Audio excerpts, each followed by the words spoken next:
few months ago, I got lost in YouTube hell and watched all of Cinefix's What's the Difference series. What's the Difference takes a film and compares it to its source material. And, like any self-respecting YouTube channel, they did Harry Potter. And, like any self-respecting Potterhead, I watched all 3 parts in one sitting. Cinefix specifically noticed a theme switch where the films focused on a coming-of-age story, while the books were more concerned with the hero's journey. So I've been watching a lot of Cinefix, every frame a painting, Nerdwriter 1, and lessons from the screenplay. So I've been itching to make my own video essay and offer a new argument. The changes in Hermione Granger's character from book to film represent a major problem in today's blockbuster films. Book Hermione, if accurately adapted to the screen, would be called a flawed character. She has lots of bushy brown hair and rather large front teeth. She struggles to make friends because she's seen as bossy. In her 4th year, she forms the Society for the Promotion of Elfish Welfare, or SPEW for short. A goal many people tell her is fruitless. She even forgets that she's a witch in a moment of panic. Devil snare, what did Professor Sprout say? It likes the dark and the damp. So light a fire, Harry choked. Yes, of course. But there's no wood, Hermione cried, wringing her hands. Have you gone mad? Ron bellowed. Are you a witch or not? I think this scene most accurately explains her as part of the trio's dynamic. She knew the solution to the problem at hand and does get Ron and Harry out of the devil's snare. She even remembered where to search in her memory for the answer. But in the heat of the moment, she forgets her most powerful asset, herself. Film Hermione has all of 0 character flaws. She is smart, she is pretty, she is powerful, and she is perfect. I remember reading something in herbology. Devil snare. It's deadly fun, but will sulk in the sun, that's it! Devil snare hates sunlight. In comparison to the scene before, this says something very different about Hermione. She remembers reading it somewhere, and she is able to not only come up with the answer, she has the solution at her fingertips. And it takes away Ron's use in the scene, and just uses him for a laugh. Lucky we didn't panic. This is one of the many times Hermione will take Ron's place in the trio. The changes made to Hermione's character are a result of something called the women are wiser trope. You can find examples of this in any comparison of a heterosexual sitcom couple. I'm so full of bacon, my body's meant for shaking.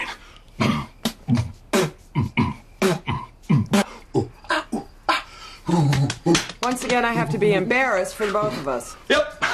The husbands are often getting into trouble, and the wives get them out of trouble. Do you know what the scissors are? Doug, we have lived in this house for 9 years. The fathers are good for a laugh, and the mothers are good for solving problems. The trope was most recently brought to the spotlight with the film Minions in 2015, when creator Pierre Coffin told the world, seeing how dumb and stupid they often are, he just couldn't imagine minions being girls, implying that girls are not and should not be dumb or stupid, but boys are allowed to be dumb and stupid. You've surely heard the phrase unrealistic expectations of women when discussing Photoshop and magazine covers, but the sentiment extends to mannerism and intelligence as well. On top of that, film Hermione is a touch more violent than book Hermione, punching Draco rather than slapping him. She's much less shaken after an unexpected Death Eater attack in the 7th film. Go. Leave. A surprising juxtaposition to her book reaction. Hermione crawled out from underneath the bench, shaking bits of glass ashtray out of her hair and trembling all over. Diffindo, she said, pointing her wand at Ron, who roared in pain as she slashed open the knee of his jeans, leaving a deep cut. Oh, I'm so sorry, Ron. My hand's shaking. Diffindo! Where in the film, she shows no sign of fear. I think Alana McAuliffe put it very well in her dissection of how strong women are being written in films today. They are caricatures, barely ideas, either a character sketch or a fork-in-the-road plot device. Change out the stilettos for combat boots and the message remains the same. Women are just pawns to be pushed from one scene to the next, their own agency never truly factoring in. Who would you rather be a role model for young girls? An infallible goddess that is impossible to live up to? or a young woman who is highly regarded by her friends, flaws included. As a secondary topic, film Hermione's added perfection and usefulness in the trio often takes away from film Ron's use within their dynamic. We have the example of the Devil's Snare from the first adaptation, where Ron ends up being played for laughs rather than the only one remembering they have magic. Lucky we didn't panic. Lucky Hermione pays attention in herbology. In the second film, Hermione explains what the word mudblood means to Harry. Mudblood's a really foul name for someone who is muggle-born, someone with non-magic parents, someone like me. It's not a term one usually hears in civilized conversation. With a little help from Hagrid, while Ron sits in the back, barfing up slugs. It's disgusting. In the book, Ron explains it to us, as he has grown up in the wizarding world, and has a better grasp of slang and slurs. Malfoy called her Mudblood, Hagrid. He didn't, he growled at Hermione. He did, she said, but I don't know what it means. I could tell it was really rude, of course. In Prisoner of Azkaban, the trio are facing Sirius Black for the first time, and thinking him to be a bloodthirsty murderer, Book Ron speaks to Black. If you want to kill Harry, you'll have to kill us too, he said fiercely, though the effort of standing upright was draining him of still more colour, and he swayed slightly as he spoke. Lie down.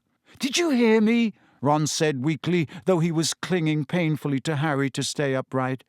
You'll have to kill all three of us. In the films, this line is given to Hermione, If you want to kill Harry, you'll have to kill us too. and Ron is left to blubber uselessly for the rest of the film. These sorts of changes are so embedded in the franchise at this point that it would be considered unfaithful to the characters for film Hermione to stumble or film Ron to be useful. So when we come across a scene like this one... And as for this book, said Hermione, the Tales of Beedle the Bard, I've never even heard of them. You've never heard of the Tales of Beedle the Bard? Said Ron incredulously. You're kidding, right? Harry looked up, diverted. The circumstance of Ron having read a book that Hermione had not was unprecedented. Ron, however, looked bemused by their surprise. The films have a chance to show film Ron knows more than film Hermione, but what do? Mum used to read me those. The Wizard and the Hopping Pot, Babbity Rabbity and the Cackling Stump. Come on. Babbity Rabbity. Play it for the laughs. Because at this point, film Ron has been firmly established as the petulant child, always making a fool of himself or being grumpy. Also that film Hermione could live up to an impossible standard of womanhood. Why is any of this important? Because the Harry Potter films have a great impact on how the majority of fans view the story as a whole. Very few will argue that more people read the books than watch the movies for entertainment, and it is easier just to pop in a DVD than to sit and crack open a book. I am equally guilty of this, hearing Robbie Coltrane's perfect inflections for Hagrid while reading the original texts, as well as many other wonderful performances from the films. I'd just like everyone watching this to understand that the major and minor differences do matter in book to film adaptations. Though I highly doubt you can call some of these films adaptations when scenes can be as misconstrued as these. That is the second time you have spoken out of turn, Miss Granger, said Snape coolly. 5 more points from Gryffindor for being an insufferable know-it-all. Ron, who told Hermione she was a know-it-all at least twice a week, said loudly, You ask us a question and she knows the answer. Why ask if you don't want to be told? That is the second time you have spoken out of turn, Miss Granger. Are you incapable of restraining yourself, or do you take pride in being an insufferable know-it-all? He's got a point, you know. He's got a point, you know. He's got a point, you know.